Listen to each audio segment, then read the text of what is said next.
Bismillahirrahmanirrahim. Alhamdulillahirabbil alamin. Wassalatu wassalam ala asyrafil anbiya wal mursalin sayyidina wa maulana Muhammadin wa ala alihi wa sahbihi ajmain. Faslun ay hadza fasal. Karena itu hendaklah engkau memutung, artinya melalui jalan yang sulit atau akabah ngarannya. Hendaklah engkau melalui jalan yang sulit ini dengan kehati-hatian yang sempurna.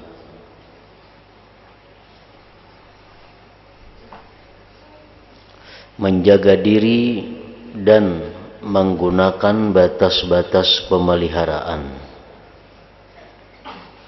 Sebab akabah jalan yang sulit ini merupakan jalan sulit yang rumit ditempuh dan jalan yang berbahaya. Yang demikian itu karena jalan akabah, jalan yang sulit ini berada di tengah-tengah antara dua hal yang menakutkan. Lagi pula bisa membuat kerusakan. Yang pertama, jalan aman. Yang kedua, jalan putus asa. Itu kedua-duanya adalah jalan yang menakutkan, jalan yang membahayakan. Karena apabila kita merasa aman daripada azab Allah, bila mana kita merasa aman daripada masuk api neraka, maka berarti kita sudah berada di jalan yang salah.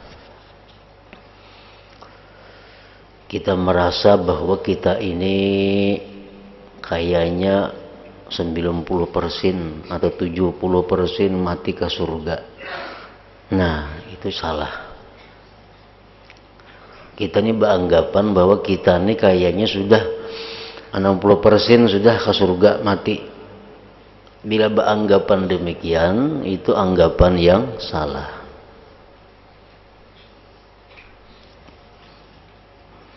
Yang kedua, jalan putus asa. Jalan di mana sudah kada merasa lagi mendapatkan rahmat Allah. Nah, kayak aku ini sudah kebanyakan dosa, kebanyakan salah. Kada mungkin lagi dapat rahmat Allah. Kebanyakan dosa yang ku perbuat, rasanya Allah kada mengampuni lagi dosaku.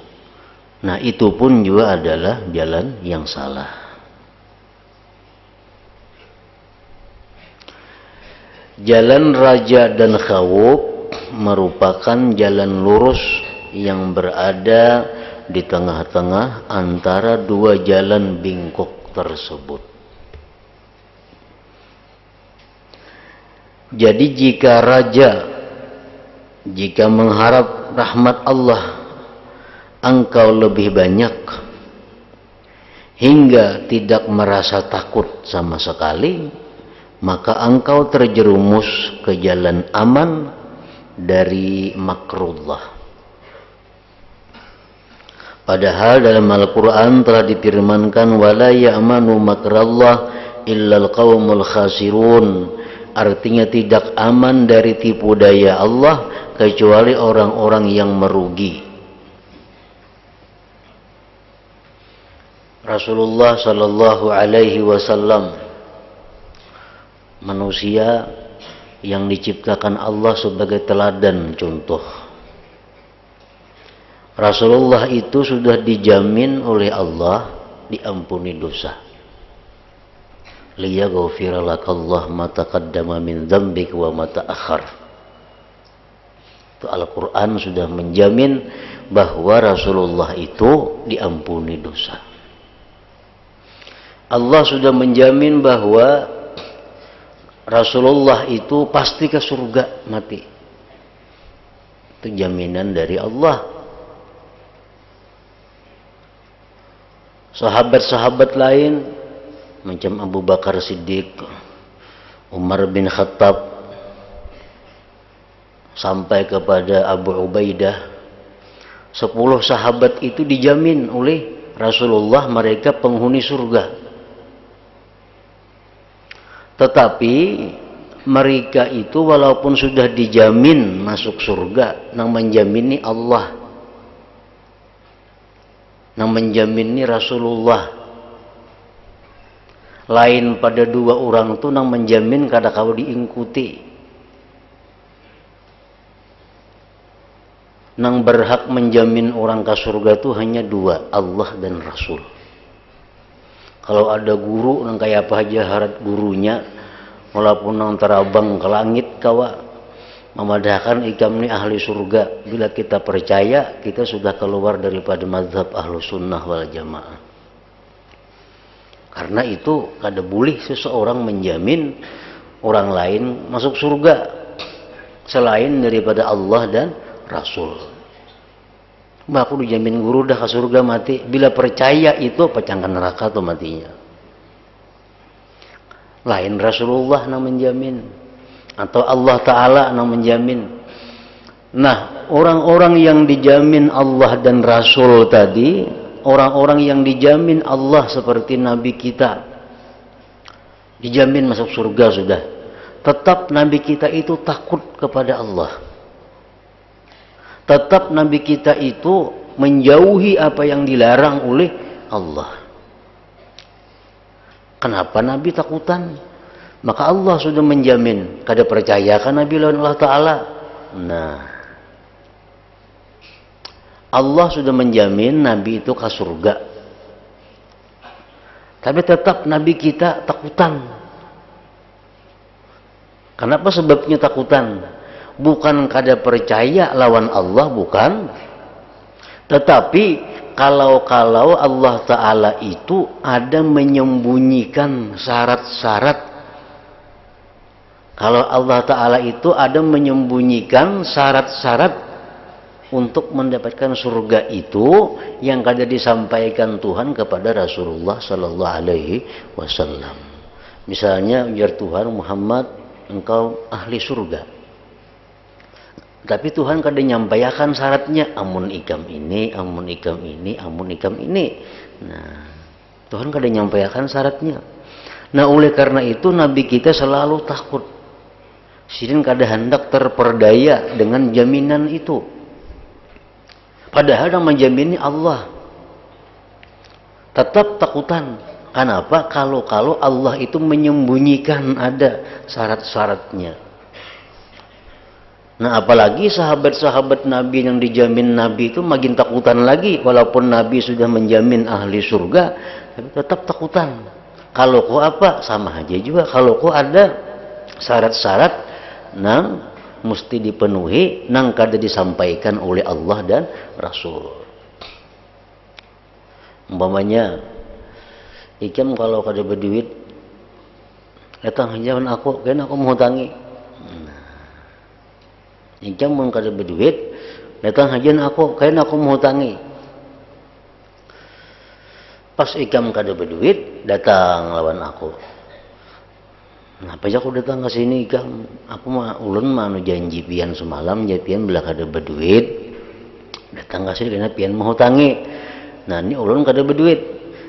Jadi ulun nak berhutang lawan pian. Ujar sidin, aku siapa aja mau hutangi. Berapa yang berhutang ku hutangi. Cuma syaratnya ada jaminannya, rumah ke jaminannya. Nah, kan kada salah nih tuh. Pada waktu menyampaikan, bila ikam kada berduit nak berhutang, aku datang berhutangi. Syaratnya kada dibedahkan.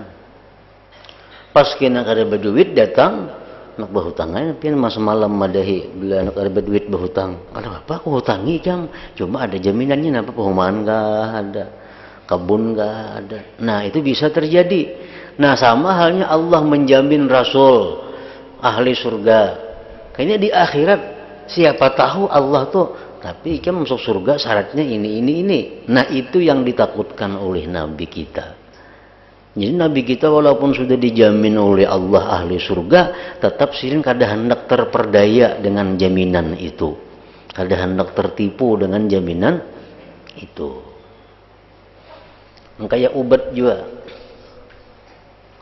Nah, ini obat menyehatkan tubuh, ini obat maampihi ini. Sponsornya kayak itu aja.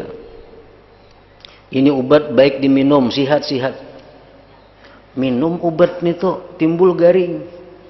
Maka sponsornya sihat. Oh sekalinya ada syaratnya. Nang boleh minum obat ini orang nang kada ada penyakit mah sekalinya. Nang boleh minum obat ini orang nang kada ada penyakit ini. Amun ada penyakit itu minum obat ini bertambah sakit. Nah kan bisa aja nih itu. Sponsor itu macam-macam biasanya, makan obat ini sihat, makan obat ini baik. Tapi kita nukar obatnya, baca brosurnya, sekali macam-macam juga syaratnya. Macam-macam kalinya syaratnya. Jangan makan itu, jangan makan ini, jangan makan macam-macam, jangan minum ini. Nah, hanya sihat. Nah, itu yang dikhawatirkan dengan jaminan ini. Jadi Rasulullah kada hendak terperdaya dengan jaminan Allah, walaupun Allah sudah menjamin beliau masuk surga. Apalagi nang kada Rasulullah asa ka surga mati sudah, nah itu pacang ke neraka ngarannya. Rasulullah aja sidin takutan, nang kada Rasulullah ini asa ka surga mati. Dijamin sudah oleh si pulan bin pulan aja bisa ke neraka mati, nang Tuhan jamin itu. Kada ada jaminan selain daripada jaminan Allah dan Rasul. Nah itu pun barangkali ada syarat-syarat yang disembunyikan.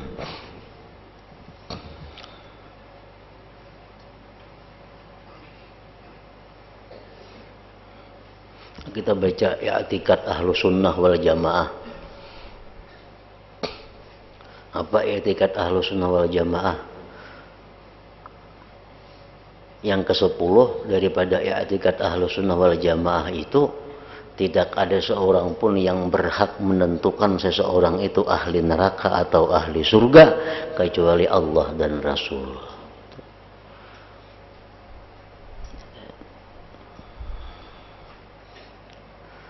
Nah jadi jangan sampai kita hidup ini di jalan yang aman. Aku asa aman lagi sudah mati ini. Nah, bahasa aman, aku sudah sembahyang tiap malam, aku sudah puasa Senin Kamis, aku sudah berzakat, aku sudah banyak bersedekah, aku sudah macam-macam sudah pugawi. Aku asa ke surga aja mati ini kayaknya. Nah jangan itu, jangan dipakai itu. Itu bujur membawa ke surga, tapi amun diterima. Diterima kadanya kita kada tahu amal ibadah ini. Nah, jadi jangan sampai kita merasa aman. Bila merasa aman, berarti kita berada di jalan yang bengkok ngarannya.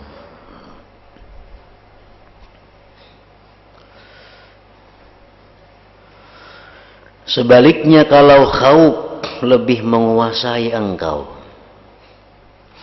sampai-sampai engkau tidak mempunyai raja sama sekali, mempunyai harapan sama sekali, engkau akan terperosok ke jalan putus asa dari rahmat Allah. Padahal Al-Quran telah menyebutkan wala yai'asu min rauhillah illal qaumul kafirun. Artinya tidak putus asa dari rahmat Allah kecuali orang-orang yang kafir. Jangan juga putus asa. Asa kada ada harapan kayak aku nih kayaknya ke surga mati. Jangan juga kada ada harapan itu. Kada boleh kita kada ada harapan. Selama kita Islam, selama kita beriman tuh ada aja harapan masuk ke dalam surga.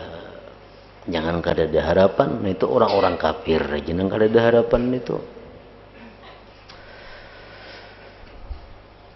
Apabila engkau mengumpulkan di antara khauf dan raja serta berpegang teguh dengan keduanya, maka itulah jalan yang adil lagi lurus. yang menjadi jalan para kekasih Allah dan hamba-hamba pilihannya yang digambarkan Allah dengan firman-Nya, innahum kanu yusari'una fil khairat wa yad'unana raghaban wa rahaba wa kanu lana khashi'in. Artinya mereka itu segera dalam melakukan kebaikan dan menyembahku dengan rasa gairah dan takut, serta mereka itu khusyuk demi aku, ujar Tuhan. Nah, ini orang jalan yang lurus. Orang yang berada jalan lurus itu adalah orang yang suka mengamalkan kebaikan, orang yang bersegera beribadah, tetapi di dalam hatinya ada menyimpan takut dan harap kepada Allah. Nah, ini yang bujur-bujur jalan yang diridai Allah. Ini cangkal sudah beribadah, tapi tetap ada takutannya, ada harapnya, seperti apa yang dialami, yang diajarkan oleh Rasulullah Sallallahu Alaihi Wasallam. Kalau begitu, jelaslah bahwa dalam Aqabah, dalam jalan ini terdapat 3 jalan. Satu jalan berupa aman dan berani kepada Allah. Jalan bahaya, jalan aman, jalan asa masuk surga sudah mati. Lalu berani kepada Allah, itu jalan sesat. Yang kedua, jalan putus asa dari rahmat Allah, sesat juga. Nang bujur itu jalan raja dan khauf yang berada di antara aman dan putus asa. Antara itu, aman kada, putus asa kada. Jadi hati orang beriman itu selalu berputar antara kadang-kadang takut, antara kadang-kadang harap, sebagaimana berputarnya bumi ini. Kadang-kadang panas, kadang-kadang hujan, kadang-kadang dingin.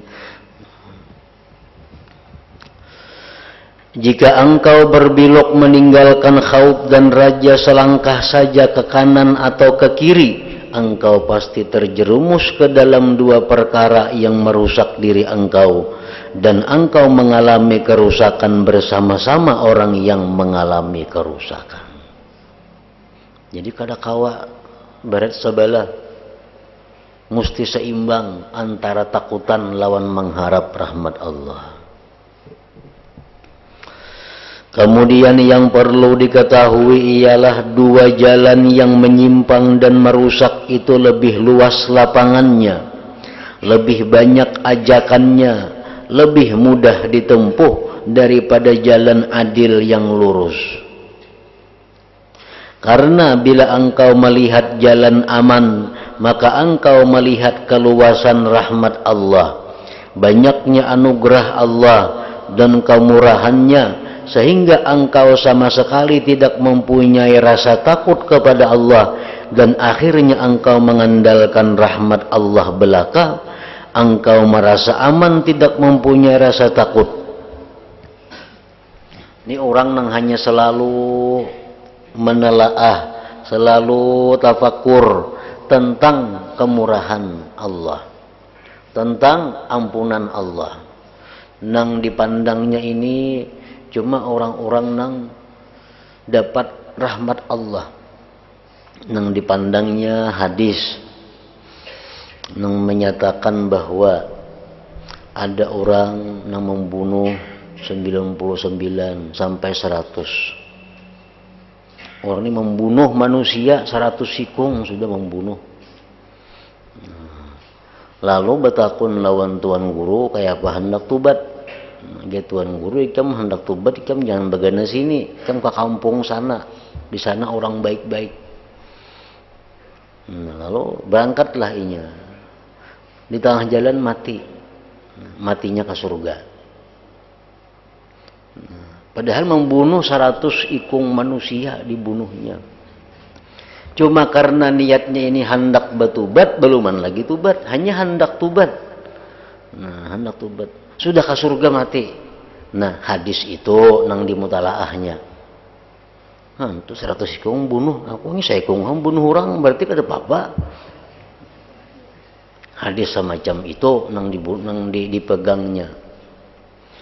Ada hadis lagi orang nang maksiat sepanjang masa, maksiat melulu hidupnya. Begitu hendak matinya orang ini mengucap la ilaha illallah, ke surga juga matinya. Nah, barangkali kan aku kalau hendak mati la ilaha illallah ke surga juga. Hadis itu nang dibacanya. Nah, bila suka-suka membaca hadis-hadis nang macam itu melulu nang dibaca nang didengarakan, itu membahayakan. Akibatnya kayaknya kita jadi merasa aman, kita merasa sudah baik, kita merasa bakal ke surga. Mestinya diimbangi dengan hadis-hadis yang menakutkan. Contohnya hadis yang menakutkan. Salah seorang sahabat Nabi, bahkan pembantu Nabi, ngarannya Kirkirah. Kirkirah ngarannya, sahabat pembantu Nabi. Si pembantu Nabi ini umpat perang lawan Nabi fisabilillah. Begitu umpat perang lawan Nabi fisabilillah, dibunuh orang kafir, mati Kirkirah nih. Begitu mati dipadahkan orang lawan Rasul, Kirkirah mati. Ujar Nabi, kasihannya ahli neraka. Nah, terkejut sahabat.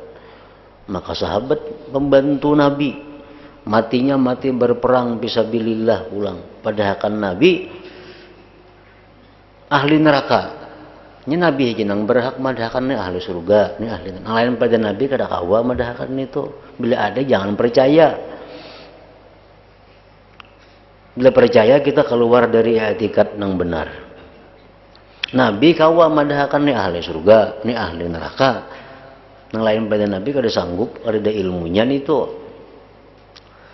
Nah, jadi sahabat gempar. Kenapa Nabi madahkan itu ahli neraka? Maka orang mati dibunuh orang kafir, hidupnya melayani Rasulullah. Kenapa sebabnya? Oh, sekalinya orang ini dalam peperangan itu mencuntan sebuting selimut. Nah, mencuntan sebuting selimut. Diperiksa, oh sekalinya dalam bundalannya ada selimut orang dibuatnya di situ. Nah, cuma karena mengambil sebuting selimut nang kada halal, padahal ini orang mati dibunuh orang kafir fisabilillah, padahal orang ini pembantu Rasulullah, karena sebuting selimut nang diambilnya kan neraka ajar Nabi. Nah, itu hadis akan menumbuhkan ketakutan kita. Sedangkan kita ini bahadamun Rasulullah kada, baperang fisabilillah kada, nang dicuntan banyak pada salimut itu. Ada yang mencuntan duit 1 juta, ada yang mencuntan duit 2 juta, ada yang mencuntan duit 10 juta. Sudah kada pa ibadah orangnya. Sudah jauh lawan Nabi. Apalagi ahli neraka ini orang. Karena nang orang berperang sabilillah aja karena mencuri 1 selimut dikatakan Nabi itu ahli neraka. Nah, jadi ini hadis seperti ini membuat kita takut kepada Allah, membuat takut. Nah, jadi diimbangkan antara hadis-hadis yang mengisahkan tentang keluasan rahmat Allah dan hadis-hadis yang menunjukkan keadilan Allah. Kayak hadis nang Kirkirah tadi. Jadi jangan merasa aman. Pernah mengambil ampun orang itu, pak amal kada sudah.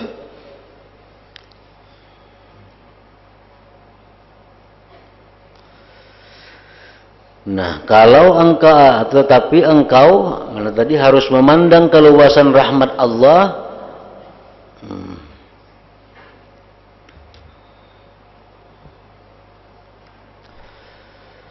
Dan jika engkau memandang ke sisi khauf, takut kepada Allah, engkau melihat besarnya kekuasaan Allah, penataan Allah, kemegahan Allah, kelembutan urusan Allah, terperincinya penelitian Allah terhadap para kekasihnya dan orang-orang pilihannya, hampir-hampir tidak ada lagi harapan, sehingga akhirnya putus asa sama sekali.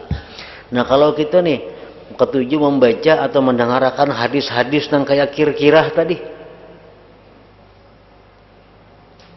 oh masa ituannya mengambil masuk neraka mati. Ada pulang hadis orangnya nampak amal sekian tahun, ahli ibadah sekian tahun, sekalinya gara-gara sebutin kesalahan matinya ke neraka. Ada juga hadis nangka itu. Amun hadis nangka itu aja terus dibaca, akhirnya bisa putus asa dari rahmat Allah. Rasa kada harapan masuk surga. Nah, jadi kalau begitu engkau perlu jangan sampai hanya memandang keluasan rahmat Allah yang dapat menimbulkan rasa aman dan mengandalkan rahmat Allah. Jangan pula hanya memandang besarnya kemegahan Allah dan penelitiannya yang bisa menimbulkan putus asa dari rahmat Allah. Nah, jadi itu mesti kedua-duanya digabung. Kita baca hadis-hadis, ayat-ayat Quran yang mengisahkan betapa luasnya rahmat Allah. Kita baca ayat-ayat Quran yang menjelaskan begitu telitinya Allah dalam menghisap manusia. Bila digabung dua itu, lalu dalam hati kita akan timbul kadang-kadang mengharap, kadang-kadang takut. Nah, ini nang jalan lurus ngarannya. Tetapi engkau harus memandang kepada keluasan rahmat Allah dan sekaligus kepada kemegahan Allah, mengambil raja sebagian dan mengambil khauf sebagian, supaya bisa selamat. Sebab jalan raja yang murni itu mudah, libar dan lapang. Kalau kita hanya membaca hadis-hadis tentang keluasan rahmat Allah, itu nyaman, rami. Ada seorang pelacur. Nah, seorang pelacur, gawiannya pelacur. Lalu si pelacur ini melihat ada anjing kehausan. Lalu diambilakannya banyu, diminuminya anjing tadi, sehingga anjing tadi selamat. Allah berterima kasih kepada pelacur ini dan diberikan surga kepadanya. Nah, ini luar biasa rahmat Allah. Nah, itu pelacur, aku hanya 2-3 kali ya bejina maginnya yang pamanya. Nah, itu bahaya kayaknya. Pelacur aja menggawiannya bejina, cuma memberi makani sebutul aja, aku sudah ke surga mati. Aku tiap minggu memberi makani orang. Gawian kok ada pelacur, paling-paling bejina sekali 2 kali, nah, asa aman sudah. Nah, ini bahaya ngarannya. Hadis itu aja dipandang semacamnya.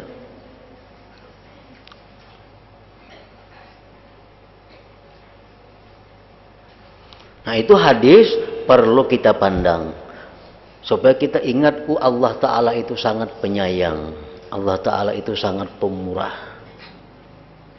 Ada seorang perempuan ahli ibadat yang luar biasa ahli ibadatnya kepada Allah, si perempuan ini, dan dia dimasukkan Allah ke neraka karena punya dosa apa? Mengurung binatang, diberi makan kada, dilapas kada.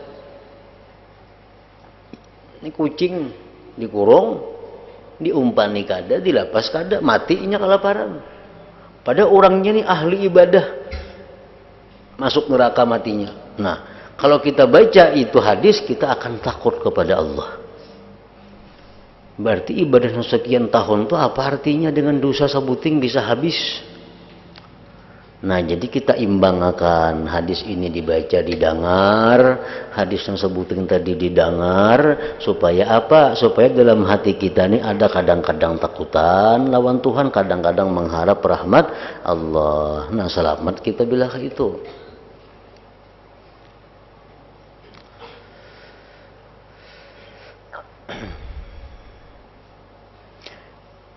Sebab jalan raja yang murni itu mudah, lebar, lapang. Tetapi akibatnya engkau dapat menjadi aman dan rugi tadi.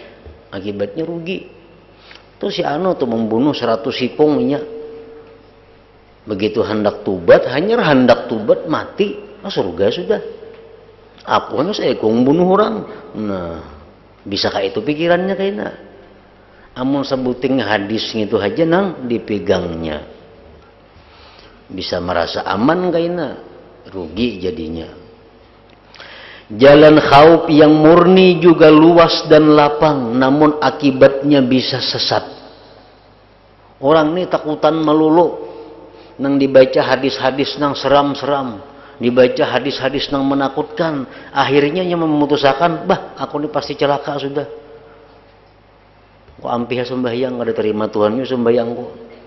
Kok ampiha puasa ada terima Tuhannya puasa, kok kebanyakan dosa sudah aku ini. Nah ini bahaya juga. Jalan yang lurus dan benar adalah berjalan di antara raja dan khauf, di antara mengharap dan takut. Jalan benar ini meskipun halus dan sulit adalah jalan yang selamat, jalan yang selamat. Lagi pula jelas kebenarannya, bisa mendatangkan ampunan Allah dan kebaikan Allah, lalu bisa memperoleh surga, keridaan Allah, dan bertemu dengan Zat yang Maha Pengasih. Bila asa malas-malas beribadah kepada Allah, rasa kulir beribadah kepada Allah, nah ingat akan rahmat Allah. Mun aku beribadah ini surga di hadapanku, mun aku beribadah ini selamat aku dalam kubur, mun aku beribadah ini ganjarannya, supaya ada semangat untuk beribadah. Nah, bila mana kita berhadapan dengan nang haram, berhadapan lawan nang mungkar, kita ingat ancaman-ancaman Allah, lalu takutan mundur dari maksiat itu. Nah, ini artinya berjalan di antara jalan khauf dan raja, itu nang selamat. Dengarkanlah firman Allah Ta'ala mengenai orang-orang yang menempuh jalan tengah ini. Jalan kanan, jalan yang mau memikirkan rahmatnya aja salah. Jalan kiri, jalan awur nang memikirkan ketakutan aja salah juga. Jalan tengah ini nang bujur. Yad'una rabbahum khawfan wa tama'a. Artinya mereka beribadah kepada Tuhan mereka dengan rasa takut dan ingin. Lalu Allah Ta'ala berfirman pula, fala ta'lamu nafsum ma ukhfiya lahum min qurrati a'yunin jazaa'an bima kanu ya'malun. Artinya maka tidak ada yang mengetahui apa yang tersembunyi bagi mereka, yaitu perkara yang membuat mata dingin saking senangnya sebagai pembalasan apa yang telah mereka perbuat. Nah, renungkanlah keterangan ini dengan sungguh-sungguh dan ingat-ingatlah kepada perkara ini, karena perkara ini bukanlah perkara mudah. Bukan perkara mudah. Berjalan di jalan yang lurus, berjalan di jalan yang benar, itu bukan perkara mudah. Wallahu waliyut taufik. Allah jualah yang memegang taufik itu. Allah Ta'ala jualah yang berkuasa memberikan taufik itu kepada kita. Nah, selanjutnya ketahuilah,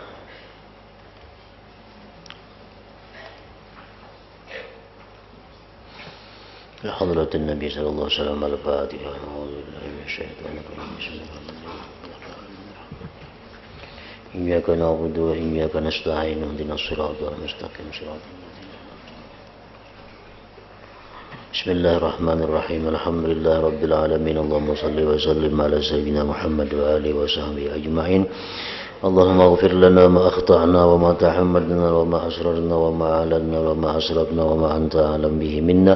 أنت المقدم وأنت المؤخر لا إله إلا أنت. اللهم انفعنا بما علمتنا وعلمنا ما ينفعنا وزدنا فهما وعلما وعملا وهدى وتوفيقا برحمتك يا أرحم الراحمين. صلى الله عليه سيدنا محمد وآله وسلم. الحمد لله.